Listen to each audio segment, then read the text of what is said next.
За таахан энэ өдрийн мэндийг хүргэе. Тэгэхээр өнөөдрийн засгийн газрын уралдаанд импортоор авдаг манай голлох стратегийн хүнсний бүтээгдэхүүний нөөцийн талаар танилцуулга хийлээ. За таахан мэдж байгаа энэ урд хөршийн хил дээр үүсэж байгаа энэ ковидын зардахлаас үүдэлтэй хил гайлын сааталтай холбоотой асуудал дээр за мөн дүнчлээ одоо хүнсний бүтээгдэхүүний үн ханшийг өсөхгүй нөөцийг бүрдүүлэх чиглэлээр тодорхой арга хэмжээнүүдийг авах чиглэлээр засгийн газрын тэмдэглэлээр үүрэг гарлаа.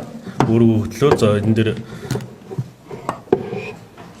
Монгол улсын шадар сайдаар ахлуулсан ажлын хэсэг байгуулагдсан. За ажлын хэсгийн зорилго бол хил гайлаар нэвтэрч байгаа одоо хүнсний нөөцийн болон богино хугацаанд муудах ийм хадгалтын хугацаа богино хүнсний бүтээгдэхүүнүүдийг саадгүй нэвтрүүлэх чиглэлээр одоо судалгаа хийж арга хэмжээ авахыг үүрэг болголоо. За энд бол одоо гайл гадаад иргэн за мөн түнчлээ одоо зам тээврийн асуудлууд байгаа учраас чиглэлийн сайдрыг оролцуулсан юм ажлын хэсгийг байгууллаа.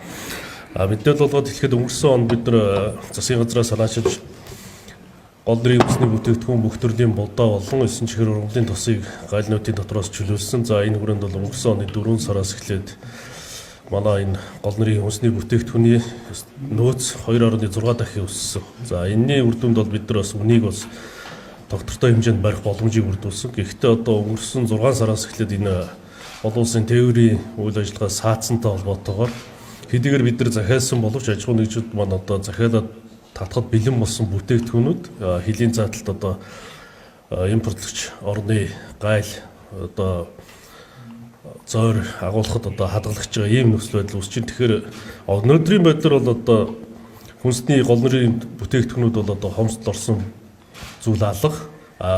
Зүгээр одоо энэ ирээний хил гайлтай холбоотойгоор нарийн ногооны нийлүүлэлтийн асуудал дээр шок үүсгэнэ. Энэ дээр бол тасалбар үүсгэнэ гэсэн ийм эрсдэл бол харагдаж байна.